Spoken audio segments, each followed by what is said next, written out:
To another collective conversation. We're coming to you live from the trade show floor at Apartmentalize 2023, and I'm joined by Clark Ebbert, Director, Conference Education. How are you, Clark?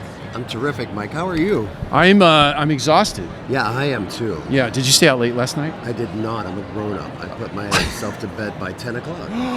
That makes two of us. Really? I think it's the gray beard. The gray beards go home at 10. It's the wisdom. I like that better. I think it is the wisdom. All right. Well, how has the conference been so far for you? You know, for me, I spend 12 months planning this, and so by the time we come on site, I'm really ready to deliver. You see all of your hard work kind of come to fruition, and that's always really exciting. And then the other thing that I love is getting a chance to connect with people in real time.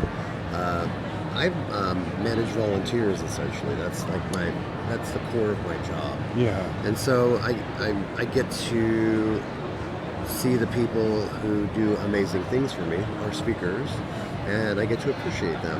Yeah. Yeah, and I really like that. That has to be. This is your 7th year or 8th year? This is my 9th Apartmentalize. 9th. I'm coming up on a decade in January with the association. And so I have to believe, just based on the remark that you just made, that the most fulfilling part of this is seeing people that you've curated, topics that you've curated, being expressed into the multifamily space in a way that people can take it away and take it home and make application of it. Is that fair? Yeah, and I really like the thing that lights me up personally is that I like to give people a platform and encourage them, and then see what they can do. Yeah, I really like that. I listen. We went through our pre-planning session for you, or with you rather, for the executive forum, and it was just delightful the way that it was executed in that forum, so that when you did step on stage, it was just an easy delivery. So there's an amazing energy in our industry. True that statement. is not the case for other people and in other situations. Like, our people love to get together, and Apartmentalize is like the meeting of the tribe. That's right. And people throw down. Like, they save up their energy and they get their work done so that when they can show up, they're fully present, and like people just kind of bask in the really good energy. Yeah, it is. I mean, I know this is not a novel statement, but this is the Super Bowl of the apartment industry, the multifamily industry. It really is, and it kind of is. And it, like, everything about the conference is a crescendo moment, right? It's not just the last night's party or the trade floor or the educational set. Everything is a crescendo moment. It's borderline exhausting. Well, it's kind of like a 3-ring circus. There's so much going on, and I do think that allows for people to really individualize their experience. Yeah. There's a lot of choices. Some people express frustration because they miss out on things. But when you have 11,500 people under the same roof, you have to have lots of options for people. That's right. Yeah. I can't imagine. I mean, you're looking through the tracks and you see great content from top to bottom, and you know that some 2 great things are going to happen at 11:30, or 10 great things are going to happen at 11:30, and it is a function of not having 3 weeks to have any. Yeah. So one of the things I try and tell, I always tell people to have a strategy, have a plan, because you can happenstance your way through, and I'm sure it would be great. But if you really have things that if you're on a quest, if you're learning to improve on a topic or a skill, you need to have a plan. Yeah. And some people who are really savvy, they'll sit down as a team. Yeah. And they will make a plan that divides and conquers. That's right. So that you can sort of share notes and people can come back and they debrief. Yeah. 2/3 of our people, they register in groups. Yeah. So we know that they're coming in, they're having a group experience within their organization. That's right. And people sort of who approach it like that and have a group strategy.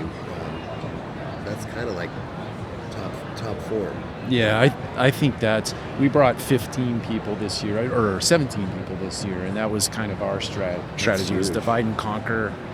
And we had our HR team here, we had our learning and development team here. So to the extent that something was germane to HR, that's your track.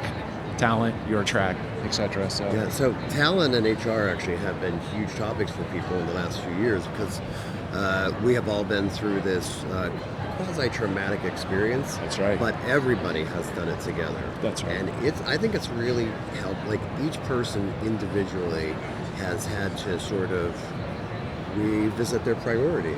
Yeah, that's right. About work and what they want to do and what they don't want to do, and because work is so important in our lives, it has an impact on how you view your work.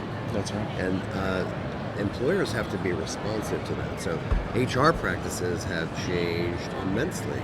You used to be able to take 3 months to hire somebody. Yeah. And now you have to do it in 2 days. That's right. If you wait 2 hours to extend an offer, the candidate could be gone. 100%. We just went through that, so I can validate that remark. Okay, so forecasting to 2024 Apartmentalize. I imagine the day this ends, you're already planning. I know the venue is already secured. Yeah, I've actually made a site visit. Okay. 2 months ago. Okay. So we're already on 2024. I have the floor plan laid out. I know where my education session rooms are.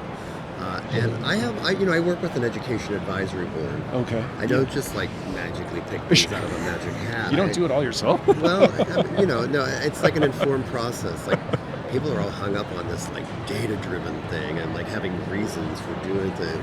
So I just thought I would jump on the bandwagon. Yeah. So I have an education advisory board, and it's going to happen on October the 10th at headquarters in Arlington at NAA. Okay. And there will be about 20 people on there. And we meet in real time, and we kind of talk about performance of the year before. We set some priorities, and then we spend time imagining topics that we'd like to see on the program. And then after that, the call for presentations opens, and anybody from the industry can submit an idea to speak. Yep. Last year we had 320 some proposals. Oh. And then the Education Advisory Board, they read all the proposals and they evaluate them, they comment on them. Yeah. And then they give me all that feedback, and from there I pick the program. And I only picked 90 out of the 320. That was my next question. You take 320 and narrow to 90. I have to imagine that's a hard thing to do. Well, the thing that amazes me most is that the people who are on the EAB, they each look at about 100 of those. And that's volunteer time. Like, to be on the committee, it's about 40 hours worth of work over the year. Wow. It's a work week. Yeah. And they do that because they're interested in giving back to the industry. Yeah, that makes sense. Yeah. All right. Well, we'll start to bring this to a close. Anything you would leave the audience with, whether it be germane to the 2023 Apartmentalize and or 2024? So, to be a little self-promoting, today at 3:30, I'm going to send out a post-conference survey. And we get an amazing, last year I got 40% of people to respond. 40%, it's huge. That's like 5,000 people? Please, use that opportunity to tell us what you thought. Try and be constructive, that helps. But also, there's room on there to say what you would like to see. Oh, yeah. And there's no time better to think about that and communicate that than right as we're wrapping. True statement. The longer you wait to communicate that, the experiences fade. Nothing lasts forever. That is true. That is true. And we'll use that as a segue to bring our podcast to a close. I see what you did there. Nothing lasts forever. Not even this podcast. This segment cannot last forever. Well, I appreciate you investing some time. I know you're super busy running around here doing what you do, but thank you very much for taking some time. It is my pleasure. Yeah, definitely. And we'll do it again. Yeah, we'll have you back, and I usually do about an hour session, so I'd love to unpack a lot and get it out there. We can do that. I'd be up for that. Awesome. All right, well, thanks again, Clark. Thanks, everybody. Bye now.